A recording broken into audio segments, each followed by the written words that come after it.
myself a revolutionary. No, I'm just pushing. All right, you ready? It's go time. It's finally here. Ready as I'm gonna get. That's a fact. It's finally here. It's finally here. Check, check, check, check, check. All right. Boom, boom, boom, boom, boom. And we're back. This is the King TV Network. What's good, everybody? This is 2022, and this is our first interview of the year. Not really, but really, because it's the first one I'm going to put out because she is so amazing. Yeah. I have the serious Mo in the building. How are you?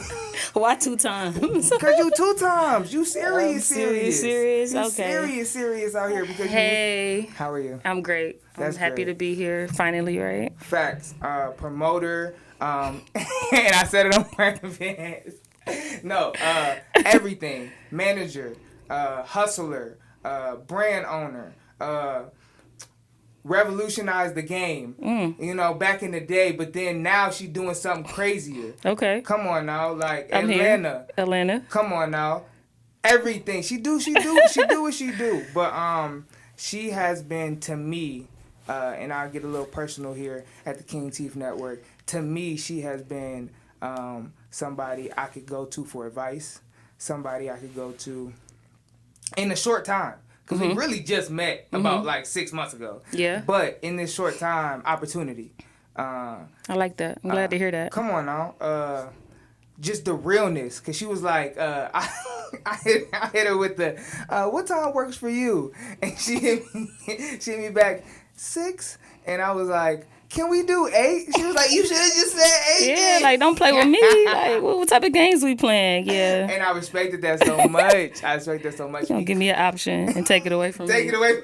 Right. Who do you think I am? Who do I think I am? Right. You know what I'm saying? But that's the realness that you bring to the table. Yeah. Thank you for being here. You're welcome. It's a pleasure to be here with you. I'm excited, you know, especially you saying it's the first episode. I watched you grow. So, yeah, I watched you grow. And how do you feel about the growth? It's amazing. It's amazing. Because, you know, you got to get the King TV Network its props a little bit, so we feel good. For sure. I think the first, if I'm not mistaken, because I don't recall seeing you in the shot, but correct me if I'm wrong, you did a Trench Boy Bricks interview. Bricks! My boy! Hey, from the trenches, yes, sir. Yeah, he was on the couch, right? Oh, yeah. Yeah, it was a little ghetto. It was. It was in the trap. It was I went to the trenches by myself, dolo. That definitely happened. So from then to now, I think you're doing great. Thank you. That was definitely a breakout. Still the highest viewed interview to date. Maybe till this drop. Why you think that? His story touches people. People love gangsters. And I'm a gangster, by the way. Oh, absolutely. Competition's on Bricks. Come on. But no, and Dollar Day. Shout out to them. But I think what they was able to accomplish in their short run, of between 2016, just popping off how they popped off. And being able to tell that story, you know, being with ARAB before he got locked up, just their whole, I think the whole aura itself kind of just brought it to life. Brought their story came to life in that interview, and they were real transparent, and I appreciate them. They know that. All love for sure. So I think that's one of the reasons it really took off. And you know, people just like gangster shit, and they was on some gangster shit. Yeah, he has a nice following too, I realize. Yeah, so. He does. Yeah. He has a very loyal following that's been with him since he started. And that's really great to see. I really hope he can this year take that next step and really get globally known, because he's got a global talent on him. Personality wise, he's amazing. And I think it's just, you know, putting the right team together and then just getting it out there. But we not here to talk about Bricks, even though I love him. We here to talk about Serious Mo. Yeah. But shout out to Bricks, though. Oh, yeah, absolutely. Cool. You at the beginning of my interview, so I don't know. Can you, like, push this to the end, maybe? Or what, this part? Yeah. I can switch it up. I do something like that. No, but that's my dog, though. You know, I pray for him often. So he actually did a record with early on when we dropped the project. So that's when we actually connected. But with Q? Yeah, The with one with Q Money. Q-Money? Yeah. Okay, So that was so a that's DJ when you Ryan met Woodford. him. Yeah. Okay. So, you know, we kind of, you know, hit it off from there. I could just kind of tell, you know. Good yeah. soul. Yeah. Good soul. Just, you got to pray for him. Yeah, I pray for him daily. Yeah, he's in the tight spot, but yeah, shout out to him. He'll be alright. He gonna make it. Facts. Yeah. Factual. Yeah. So, but yeah, like you said, we talking about serious more. Come so on, yeah, huh? let's get into so, it. let's get into the history of you getting so serious, because you was at one point light skinned. You still light skinned, but now you a thug with it. No, but take us back all the way to before you got into the industry. Before I got into the industry, Who were you? I grew up on Heff Avenue. Ooh, Cleveland, Ohio. Yeah, the bottom of Heff. Shout out to Heff. In between 3 different neighborhoods. You know, although we like Boom, probably boom, had. Yeah, so we talking like 59th, 60th, 66th, and 71st. So Real Cleveland shit. yeah, so I grew up on Heff Avenue. I'm my mother's only child. Lived in a house full of cousins and aunties and stuff like that. Yeah, and that's just kind of where it started at. You know, I grew up, I didn't have a brother, sister living with me, but I had cousins, so I kind of did have that. Okay, so you were only child? On my mom's side, yeah. Okay. Yep. So I'm her only child, but my dad got about 6 or 7. Got you. So did you 7. grow up with the only child mentality, or because of your cousins, you kind of felt like? Yeah, I did. Yeah, I still got that one-on-one attention from my mom. Was that good or bad? A little bit of both. It's one of those gift and curse kind of situations. Absolutely. Yeah, because she was always at work, you know? So you had to spend a lot of time by yourself? Yeah. Well, like I said, I had my aunts and my cousins and stuff like that, but my mom pretty much worked 2 jobs, like, majority of my life. So that's where the hustle learned. Yeah. Yep. And it's embedded in you, actually. Yeah. So she was always at work. Like, I was into sports and stuff like that, and she pretty much was at work getting to it. So she really wasn't physically there. You know what I mean? Knew she was taking... Yeah, but whatever, if I needed a new pair of sneakers or whatever I wanted or needed, she was able to get it. You know what I'm saying? So, yeah, she taught me that. I can't lie. You know, it's a lot of things that I wish I had in a mother-daughter relationship, but the one thing I feel like she did provide for me was enough to carry me on. You know what I mean? Big facts. So, but Dad was a Rolling Stone. I honestly can't even tell you where my dad from, like born and raised, but most of his family is down in North Carolina. Okay. So he probably, I think he was born, either he was born there or he was made there, but he came up here, met my mom. Her story is the first time they messed around. Wow. He got her pregnant. Wow. That's her story. That's rough. Yeah, and then right before me, right after me, he had a couple more kids. Really? So my mom went on that. Yeah. She was like, you got to go. So, yeah. So he went and did his thing, but we stayed in contact. Your whole life? Like from when you were Yeah, little? yeah. I was able to accept who he was. Early? Yeah, because we like when he didn't leave Cleveland, so I still was able to spend time with him. Gotcha. Like I got childhood memories with my dad. He wanted to be in your life. Yeah. Gotcha. And I don't know if it's just kind of based off the relationship that him and my mom had. She wasn't one of those bitter baby mamas. She just was like, get away from me with it. But she was at work, so somebody had to take care of me. You know what I'm saying? So my early childhood, my dad, I definitely spent time with my dad. I have great memories with my dad. Probably more memories with my dad than I do my mom. Really? Yeah. Like on because she's working so much. Okay. Yeah, so we always been, me and my dad's always been tight. He ain't the perfect dad, but he's my perfect dad. You know what I'm saying? So like he taught me a lot without teaching me. You know what I'm saying? So just from watching. Yeah. So yeah, that's my dog. Yeah. Yeah, that's it. You know, went to East Tech, played sports. Boo. Grew up down there in the trenches with those people. Yeah. But like I said, I was from Heff, so. It's not like I had family down the way or nothing like that. Just me and a group of my friends, we decided to go to East Tech, and we played sports. Yeah, because we was from Heff and Superior. So was East Tech a good alternative sports school? Yeah, it was all about sports. Really? Yeah. Gotcha. Yeah, so we went there to play sports. A couple of us went there to play sports, and yeah, that's just it. From there, went down to Atlanta, and then that's where I got kind of like that music background from. Brought it back home. So you never was into music before you moved to Atlanta? That was school? Yeah, I love music. So music was always, it was there. But as a career, you never thought about it? No, I was supposed to be an accountant. Got you. Yeah, I was supposed to be an accountant. Yep. Okay, working with the numbers. Yeah, so I went to school for business. Even in high school, I was studying business. Mm-hmm. So I've always we threw house parties and stuff like that. Mm-hmm. Like we was the house that had the parties. Shout out to the house. You know what I'm saying? Gotta have a house. And so having a party, inviting people is kind of like you're a host. Mm-hmm. You know what I'm saying, at that time too. So I was able to, just create that type of energy. I was always fun in school. I was always we would have a some type of assembly or something like that. And this one time we had African dancers there, and I was the one that went up on stage and just got the crowd crunk. I won most cool spirit. So I always had a high energy. Yeah. But I never thought about getting into music. Factual. You know what I mean? And so that's when I went out to Atlanta, and it was just a music mecca at that time. And then I'm gonna date you a little bit. I said it in my notes too. You said you was gonna date me? I was gonna date. No, I was gonna date you timing, not like. I know what you mean. But I knew what you meant by that. That's why I looked at you like that, though. But yeah, just a little bit, cause went down to Atlanta. It was jumping. Music was going. Music was going in Atlanta, so I got a lot of my skills from that, and I just wanted to bring it back home because I knew we didn't have that in the city. Mm-hmm. So I brought that back home. I love it. Only why I wanted to do it, and we're not gonna do it because she's not gonna let me. But only reason why I wanted to do that was because of the eras that you were a part of. That the shifts, you've seen them all. You've seen all the. Not all. I see the few. I seen about. In the digital revolutionary age. Yeah, so I say about 3.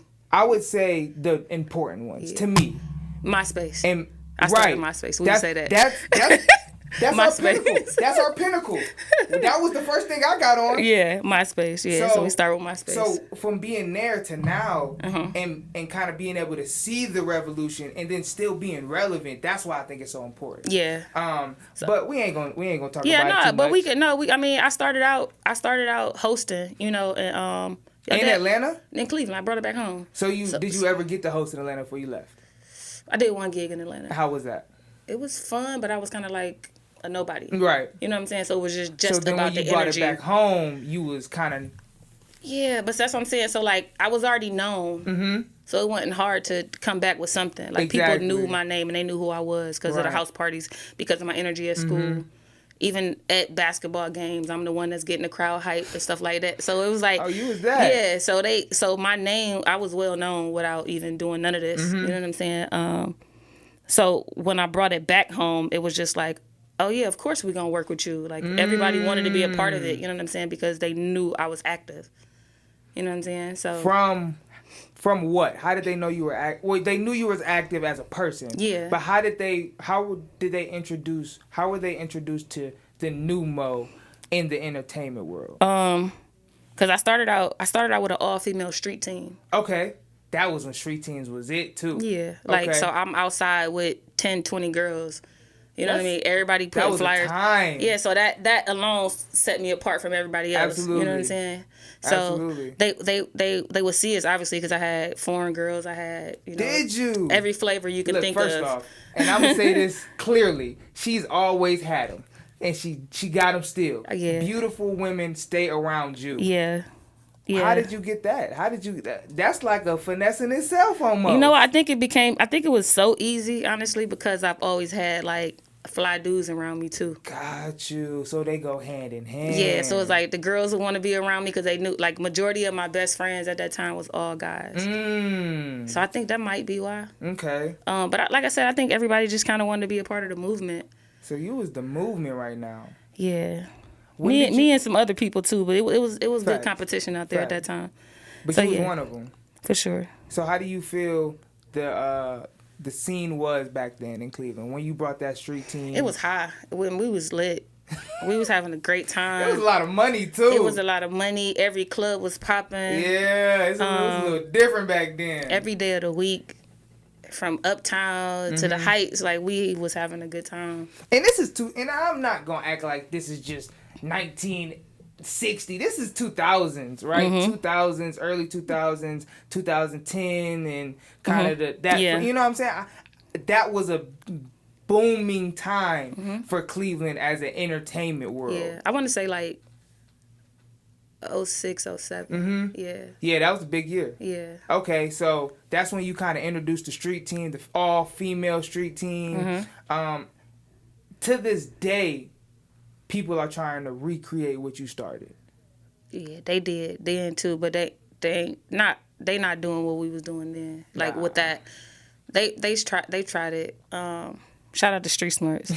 They did it too. They did Street Smart Secrets, but they they was in the college realm, so they had a bunch of baddies too. So yeah, but yeah, Soulfly Entertainment started that for sure. So Soulfly Entertainment. Yeah. That was your first that was your management company. Yeah.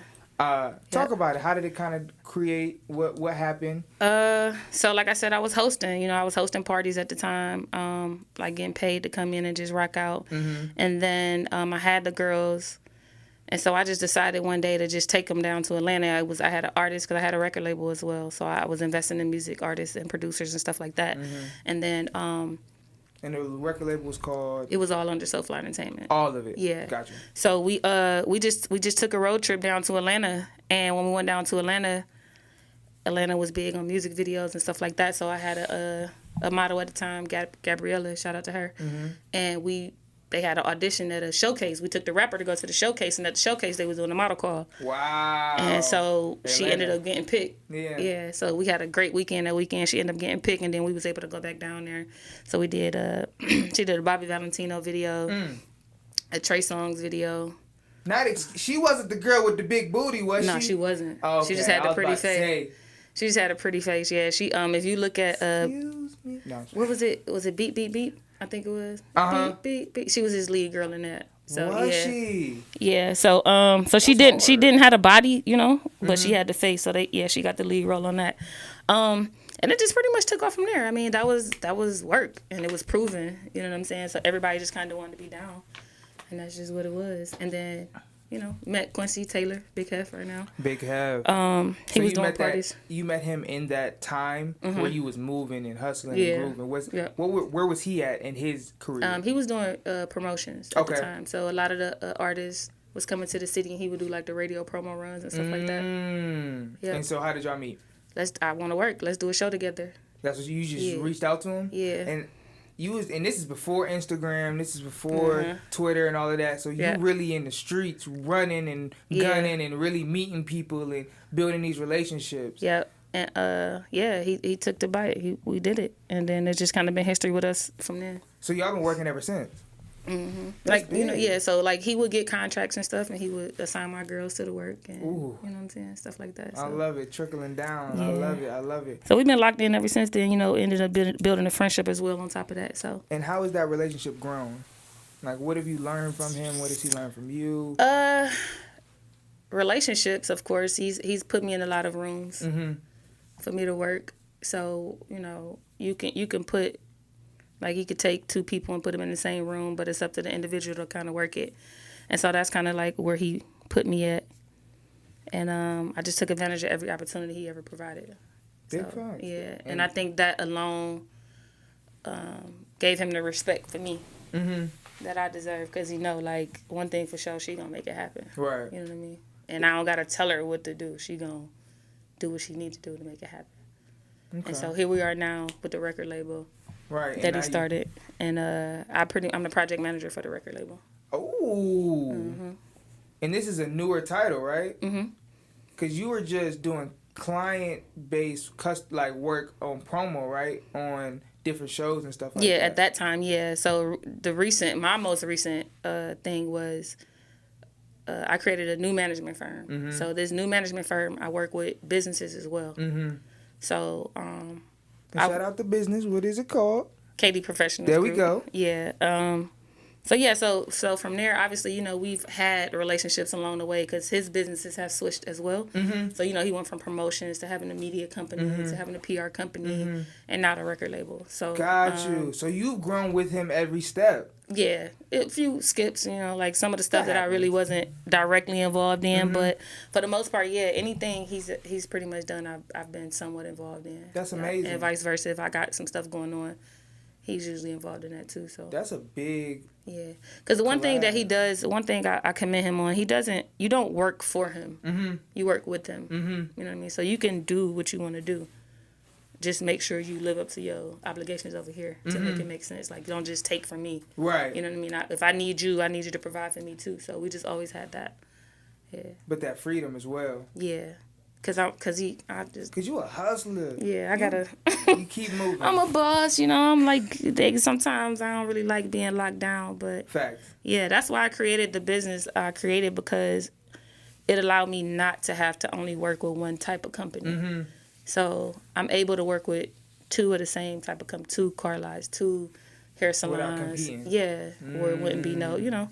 So I just help them do their thing. Yeah, and I'm just me. I don't know. I love it. So take me to a time before we get, because I want to kind of break down like the era right before social media. Take me to that time where you might have struggled, where you didn't know where you might be wanting to go with this. Like, take me to that time.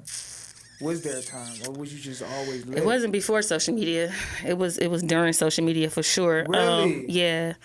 My biggest struggle is just working with the right people, and people just really having their head on straight and really staying focused. That's like the biggest struggle I have. Honestly, like, because you could be talented as hell, but if you don't have the work ethic to go with that talent, you wasting my time. Boom. Okay. So management mode. Let's talk about it. Yeah. Let's talk about dealing with artist personalities. Okay. How do you manage an artist properly? How do you manage an artist properly? So you got to start with the personal. You know, you have to manage their personal life first, and which is probably the hardest part. Just making sure they mentally prepared for what's about to happen. How do you do that? Each individual is different, so you can't really. It's not really a 1, 2, 3, 4 step to that. You know what I'm saying? Because some people may require a different type of attention. And so it's really just getting to know the individual, just finding out their strengths and weaknesses, and just seeing where you can help them improve and be a better person. You know, it can be from what they eating to how they thinking, or who they spending time with, what they spending their money on. You know what I mean? So it's really, I build a foundation there. I try to get to know them personally and see if I can, like, it's almost like a date. Like, I'm dating you for real. Trying to see if this could even work in the business world. Like, if I can't get you on the right track personally, then we probably can't do business together. You know what I'm saying? So so I start there, honestly, and then just gradually get into, like, the list of things I need you to do over here in the business world. You know what I'm saying? And just seeing if you can keep up. Keep focused. Yeah. Keep them up. So that's just really it. I mean, that's the best outline I can really give. If you got, like, specific questions, it'd probably be easier to break it down. Of course I do. Okay. But yeah. So how do you, once you lock in with an artist, right? How do you make that artist successful, and not just successful as a stream, views, none of that, but as a artist development? How do you make a successful development of an artist? All right, so what I do is I have a checklist. Talk about it. Yeah, so I start with a checklist. I'm very organized, and when it comes to that kind of stuff. So over time, you know, things change. Like what we did 5 years ago isn't not going to work now. Yeah, so it's like you know, just improving that list as often as possible. But basically, well, first of all, we get the business handled. You know what I mean? From what type of credit you got. You know what I mean? Making sure we registering you as a business. Wow. You know what I mean? Making sure your name isn't being used by somebody else. Trademark it out. Yeah, a lot of them don't like playing for trademarks, but we'll talk about that. Because that shit is expensive. It ain't that bad, but yeah, just general, like, surface searching for stuff. And then from there, we just put the plan together. So if we gonna do a single, let's talk about our rollout and how we're gonna prepare you for the single release. You know, like I said, mentally, physically, the whole 9 yards. We put that together. Obviously, we got to get the money up because it's going to cost us some money. Yeah. So we try to create revenue streams to get money in, unless you have an investor already. And then we just roll out, you know, and it's a lot of networking going on with that because I have a brand. I know people. I have, you know, people that I network with, but I got to get you out here now. You know what I'm saying? Every go round, like, we got to, you know, they know me, but they don't know you. Right. So we hit the streets, man, and it's still, like, something we have to do. We hit the streets and we, you know, we do our thing. Now, what's the biggest difference from with social media being so relevant and so big, and how you were before social media? Social media made it 10 times easier. Easier? Yeah, less gas. True. True. Less overhead. Okay. You know, In what areas? we used to have to buy CD cases and flyers. True that. To put in the CD case. But it is more tangible though. So you're losing some of that tangibility of I have a piece of this artist with me at all times. Yeah, if you want it, you still can buy it. It's available. Facts. If you go to Amazon, you can buy any of my artist music. Really? You can get it in the so case you make sure you do that for all your artists. Yeah. Because some people as a consumer of music want that hard copy of that whatever CD single. Whatever. Depends on who you are. Like I have it of Lil Wayne, but he the only person. Me too. I was about to say the same thing. Absolutely. That was like when he dropped his album, I bought the album. You know the vinyl, and I put it in a frame, and it's on my wall. Really? Yeah. Which but like one? Which album? The Carter 5. Come on now. Okay. So but it ain't in high demand, so it's not something we need to really focus on for real. Got you. So overhead costs kind of went low. So where were you able to put that money now? Hypothetically. I mean, ads, streaming ads and stuff like that. You know, like I said, it still costs money, so it's just more money to put into advertisement. So how has radio changed with social media? Is it still just as relevant? Do you need to do a press run with radio? Yes. Okay. Yes, I still think radio is important. It's just not that thing that we have to like make pop. Like it's just more of like another cosign. Like radio is still considered cosign.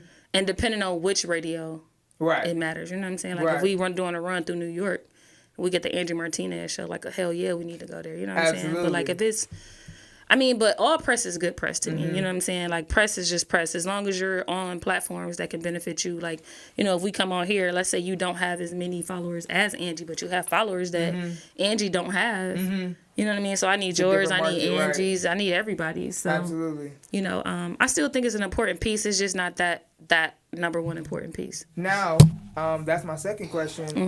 How important has podcasting when it comes to rollouts? For you now as artists. Yeah, radio. I mean, podcasting is important now because it's an individual platform. Like I said, everybody has their own following, and people are going certain places, to just tap into the content, to what you're talking about versus what they're talking about. So, it's more personal than radio. You know what I mean? It is. The topics that people are talking about is more personal. Where radio is just pretty much you come in, you talking about your song, and you getting off the radio. Podcasting is personal, so you talking about all kind of shit. It's real deeper, yeah. Yeah, you talking about sex, you talking about money, you talking about politics, so it's different fan bases. Yeah. So it's definitely it helps with cross promotion for sure. I think so. I love it. Is it easier to get the artist seen now versus then? And does that equate to streams? Because just because you see something on Instagram, you see so much, you may see them, but that doesn't mean you're going to click on that link in that bio. But if you see somebody in person, you talking with them, you get a flyer or you get a CD or you get something, you're going to check that out more. Or not. I don't know. Yeah, I think that's individualized. You need to be seen too. So it's like we're streaming. Yeah, of course, streaming is making it easy for us to make the pennies. You know what I mean? But when you so after we do streaming and we get these markets who's really following us. Like say for an example, if we do get it on radio in Cincinnati and somebody Shazams our song and they playing it in the club and now everybody got the club is Shazamming the song, but all this happened in Chicago, we got to go to Chicago because they rocking with us in Chicago. Let's go spend some time with them in Chicago. You know what I mean? And then it might be like a small reach where a certain neighborhood or a pocket in that city is rocking with us because of the majority of the people listen to the music. It's like, all right, so now they listen to us in that neighborhood. Let's see if we can get them to come over here so we can go. You know what I'm saying? So where if like just say East Side, like we on the East Side of Cleveland, that's where I'm getting a lot of plays at. So let's see if I can get the East Side to come to the West Side at this event to make me look good, obviously. And then now we got the West Side locking in. You know what I'm saying? So it's you still got to move around. You have to move around. Regardless. How big was the analytics side of social media for you? as far as a business, seeing those numbers, seeing that, oh, they're playing this in Chicago. Yeah. How big was that? It's very important. I mean, like I said, it's easier now because we could see where they at. We That's could see, why it's easier. Yeah, we could see who Yeah. listening to our music, who actually. How did you do it before? You had to like. Yeah, we just was in the streets, and we just would, cause it was a lot of free shows going on. You know what I'm saying? So it's like we would pull up, like say if it was an artist having a show, like Jeezy, where somebody was having a concert in Detroit, we know it was gonna be a lot of people there. So either we was gonna pay to get on to perform in front of him. You know, they was taxing, and we hit that stage. Stop right there. Yeah. Was it better back then for showcases? Because I feel like there's a drought with actually getting a showcase and getting a deal out of a showcase. Was it a better look for showcases back then? I just want to kind of. I think it was more popular. Because, Okay. like I said, we didn't have streaming, so we Right. needed those showcases Right. I don't feel like it's needed as much. No, So then the A&Rs. The A&Rs don't go. they don't need to. They just go to YouTube where they go. You know what I mean? So it's like, yeah, it's just easier to reach people. So you would go. Okay, my fault. Go Yeah. back. You was going to the. You would do the showcase. Yeah, so we do the showcases, and then from the showcases is when you outside with your CD, like, hey, I gotta do something. You hoping they like, yeah, it's free, but can you donate $2 or something like that? You know what I mean? And we was just hoping that they played the music. So And that's how you promoted your music at that time. Okay, so talk to me. Best and worst. Best and worst when it comes to artists, working with an artist. You don't have to say no names. You can't say no names. We can't say. You told me we got to get a little spicy on this. What you said? I told you that. Yes, you did. I just said let's kick it. But all right. No, you best and worst. Best experience with an artist and worst experience with an artist. The worst experience with an artist, I'll start there, is when we were at a pivotal point in this individual's career and they dropped the ball. Just How? allowed their personal life to take over. Jealousy, envy, lack of responsibility, going against the grain, going against the plan we had, and yeah, and I just this was like our third go round. Ooh. So I'm like, all So right. you really believed in this person? Yeah. Did that hurt you? Personally? Because I know we try to keep everything business. I ain't gonna say it hurt me personally. Humans.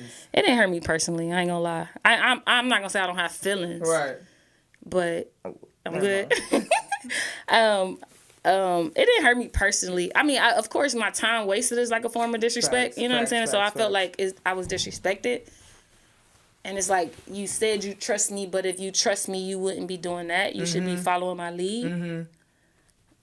So I guess it's striking nerve, but I done became so immune to it now. Okay. And you gotta kind of like get this thick skin, they say. Yeah. So it's like, Whatever. it's now. like, I mean, because at this point, like, I'm me. I'm gonna be good. Facts. I can go find another you tomorrow. Right. You know what I'm saying? Which is a talented individual. It's a lot of talented people out here. Facts. So, how long did it take you personally to get to this point? shit, about 10 years. 10 years? Yeah. Who were you before? I was still the shit. I just wasn't the shit on this level. I was always the shit. I like, can tell. Yeah. I know. I Yeah, can tell when I met you. Yeah, I was always the shit. I mean, I was always a leader from having gangs and not like Yeah, like we gonna cut not. that. No, I'm saying not like gang banging. member. No, I'm not saying like gang banging. Like I never was in like no strong gang. But I'm just saying like a leader. That's why she was. No, I didn't. I just always been a leader, and I never steered people. Like people know I got good intentions. So it's like I'm sorry. I'm putting this as gang leader. No. Serious. no, but like people just trusted my leadership. You know what I'm saying? Because it was like they knew I had a good heart. Like Yeah. I never been a fucked up individual. So it was Gotcha. like people are so eager to just be like, "What's up? Like what you got going on?" So I love it. yeah, I always been in a good position as far, Now- and I had good people around me a lot too. So How important is having a good team? Is it a team or is it personal individuals that kind of boosted you up, or was it like your business team? Like, no, it or was all both? it was all personal. Wow. Yeah, like I let my friends and family tell it I could fly. Like literally go jump off that building. I believe you could fly. Wow. They believe in you like that. Yeah, like my family and friends don't play. Like Ooh. they never did play. Ooh. Ever. Ever. How important was that? Shit, I don't think I'd be here without them. Did you know that was that important back then? Yeah. So since the jump, you knew my family was the most important people to keep me going. Yeah, family and friends for sure. Cause that was my first movement. My first movement was my family and friends. Was it? Yeah. With the cousins and the nephews, aunties, all of them. Yep. My aunt was like my best friend.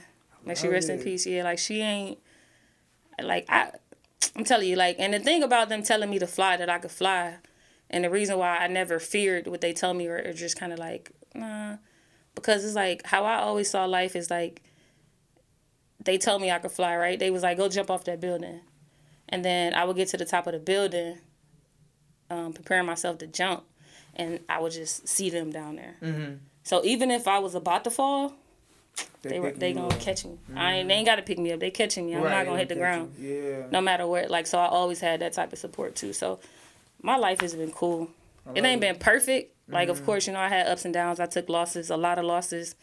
And, sometimes I wish people be like, no, not that. That's not a good idea. No, don't leave yet. Don't spend that on that. Oh, they believe you so much. They just, sometimes... My mother, like, literally, I told my mom when I was 16, like, that I wanted to move to Atlanta.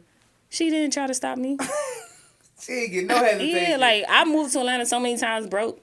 Really? Yeah, like, she ain't my mother. So that was like... But she know you a hustler. Yeah, but sometimes I wish she would have been like, yo, you might want to stack a couple more. Because I wouldn't have came back so many times. Yeah, like, So I've always been a risk taker, too. So it's just like, I don't know. And then even with relationships... Talk to me. I just feel like they just...